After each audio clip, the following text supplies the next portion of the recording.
perniagaan dalam talian terus mendapat tempat dalam kalangan masyarakat. Itu antara tumpuan utama dari Pahang. Dengan itu, kita terus sahaja bersama dengan Muhammad Hezri Azran.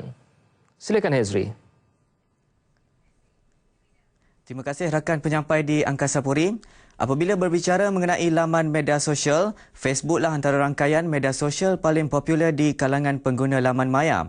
Bukan sahaja mengeratkan hubungan sesama rakan, malah Facebook maupun Instagram dijadikan platform utama peniaga dalam talian kerana tidak perlu mengeluarkan kos yang besar. Di negeri ini sahaja, 1,061 pemilikan individu dan 4 pemilikan syarikat telah mendaftar perniagaan sebagai menyahut saranan Kementerian Perdagangan Dalam Negeri, Koperasi dan Kepenggunaan bagi melindungi perniagaan mereka.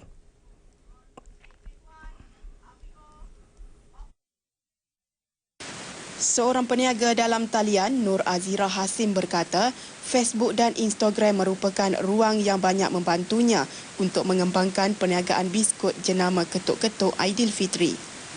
Beliau yang merupakan stokis jenama itu di Pahang berjaya menjual hampir 22,000 balang biskut pada Aidilfitri tahun lalu dengan mengiklankannya di Facebook.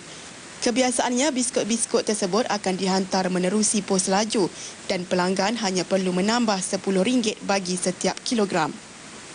Kata ibu kepada dua anak ini, perniagaan yang berdaftar dengan Suruhanjaya Syarikat Malaysia SSM itu ternyata menjadi salah satu faktor kepada pelanggan untuk membeli.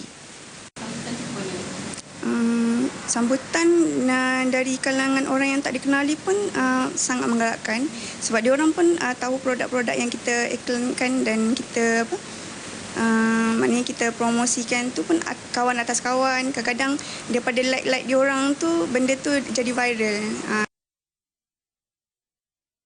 Bagi Muhammad Ridwan Shah pula, beliau telah menjadikan laman sosial untuk mempromosikan perniagaan andaman pengantin.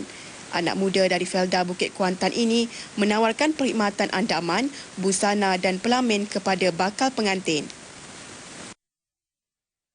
Sangat membantu. Sebab dia boleh orang lain boleh tengok semua yang kita buat tu. Dulu telefon je kan. Sekarang ni kita boleh masukkan contoh-contoh gambar tu, dia orang tengok. Memang menggalakkan. Tambahnya lagi, selepas berdaftar dengan SSM, perniagaannya sentiasa mematuhi etika perniagaan dan sehingga kini pelanggannya berpuas hati dengan perkhidmatan yang diberi.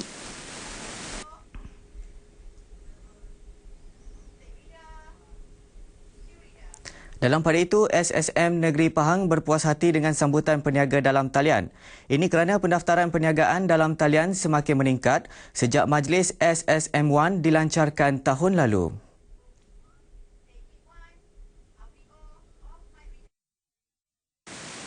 Pengarah SSM Negeri Roslina Abdul Malik berkata, perkara itu penting bagi memastikan perlindungan pengguna dan peniaga terjamin di samping mempertingkatkan kepercayaan pengguna terhadap transaksi jual beli.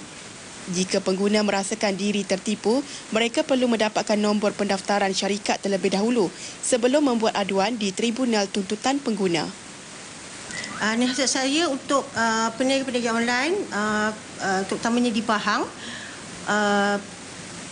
mereka hendaklah mendaftar sebab dengan mendaftar perniagaan mereka di SSM, mereka akan mendapat banyak faedah. Terutamanya pelanggan akan lebih yakin dengan perniagaan mereka kerana mereka telah berdaftar. Katanya pengguna juga perlu memainkan peranan mereka dengan memberi maklumat terhadap sebarang perniagaan dalam talian tidak berdaftar kepada pihak SSM dan pihak bertanggungjawab untuk diambil tindakan.